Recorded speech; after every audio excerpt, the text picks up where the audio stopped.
Hello, everyone. Come back from outer space. Yeah, you're floating. I'm floating around. This is where, we're all light and happy and airy here. Come join us.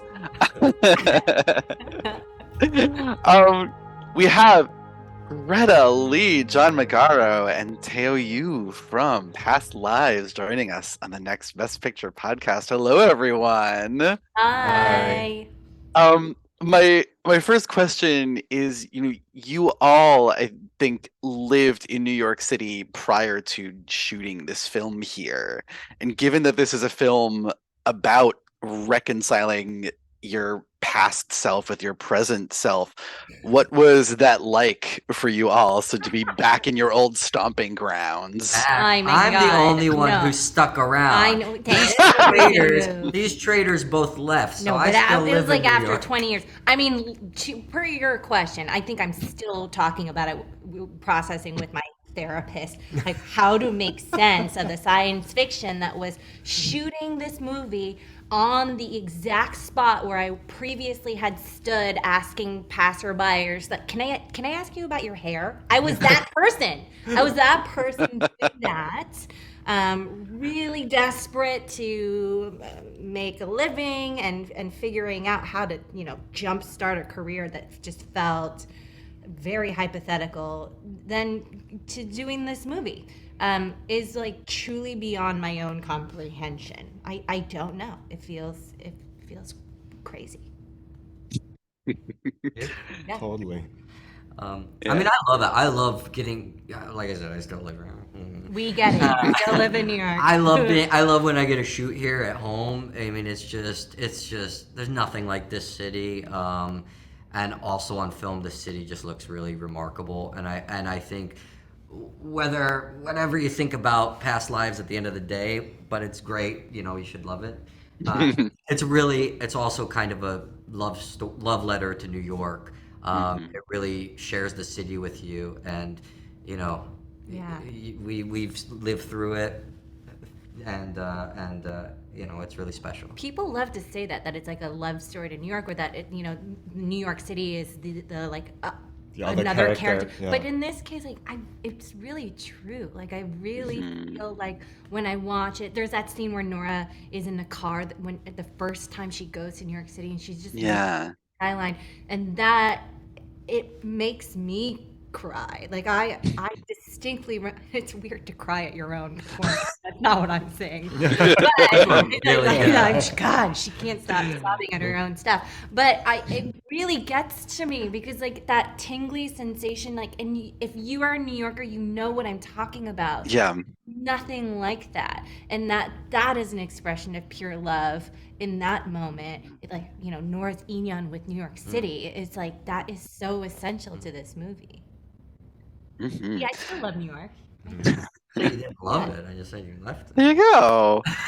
And I've read that Greta and Teo, Celine Told us did not let you guys touch until the moment when you touch for the first time as adults in the movie.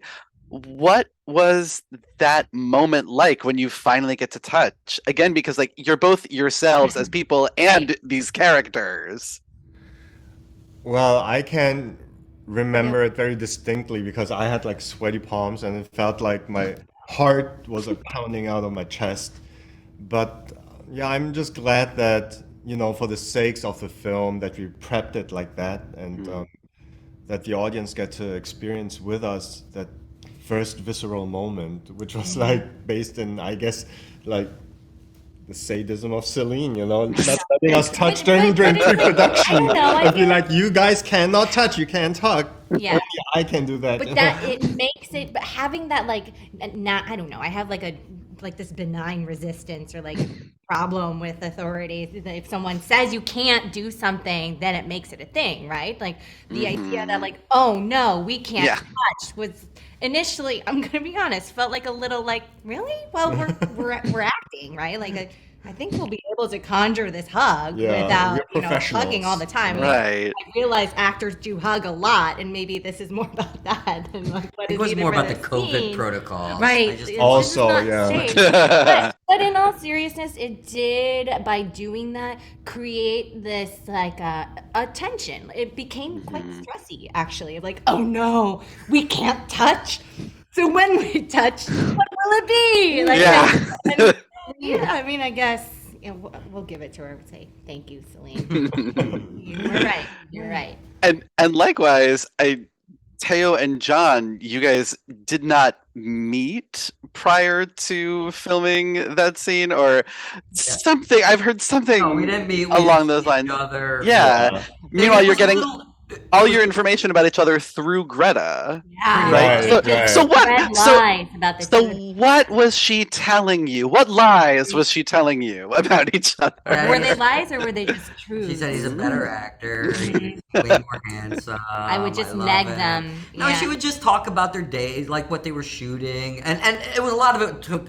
Celine would be like, tell John about, like it's like okay, so, but we didn't meet. We were always, kept apart until he walked into that apartment and I got up off the couch or whatever, and we saw each other, and how that translated into feelings that I felt in that moment. I don't, I'm gonna keep those for myself, but you are seeing a honest, genuine first meeting Yeah. of people who had heard a lot and knew a lot about each other. And there's a competition in film, and there's and It's a contest. it's a contest that way at times. So when you're hearing these things about them, you're like, God, I hope I'm doing just as good of a job as the other one's doing. So, but I think Celine, in her sadistic way, wanted to feed that into our minds, and whatever. Yeah. Well, we are almost out of time. So before we have to go, I wanted to do a quick speed round with the three of you. Okay. God. Your favorite movie romance. Teo. In the mood for love. Favorite. Greta. It's a really good one. I'm going to say the Linklater trilogy. Also These are two things good. that people have compared that aren't they? But that's what we That's do. very I'm just gonna go with When Harry Met Sally. Yeah. Also a classic. Thank you. And part 2 of the speed round, childhood love. Teo. Oh, geez. Childhood This is love? dangerous. I can't Mhm. remember mine. I can. I think There's mine. there wasn't any. Mine. No. I remember mine. Who's yours? Julie Smolinski. Oh. And There you go. And I often would think about that during this, because we were in the swimming pool at leisure time in the summer, and we went underwater, and she was my first kiss underwater. I mean, first kiss ever. And I often think about, like, because she moved away, like, what would have happened So if cinematic. we met? I'm Yeah. gonna Yeah. write Ooh, that story. that's yeah, Anyway, you have who's Ian. yours? Who's yours? Jimmy from kindergarten gave me a pair of scissors. It's a token of love. Sure, he Actually. wasn't trying to stab you. Oh, it was real. Okay. It was real. Yeah. I Well, there can't you go. remember his last name, so clearly it wasn't meant to be. Sorry, Jimmy. Clearly. Sorry, the Indian was only small. Yeah, a small union. Just yeah. Well, thank you all for joining us today, and best Thank of you. luck. Thanks for having us.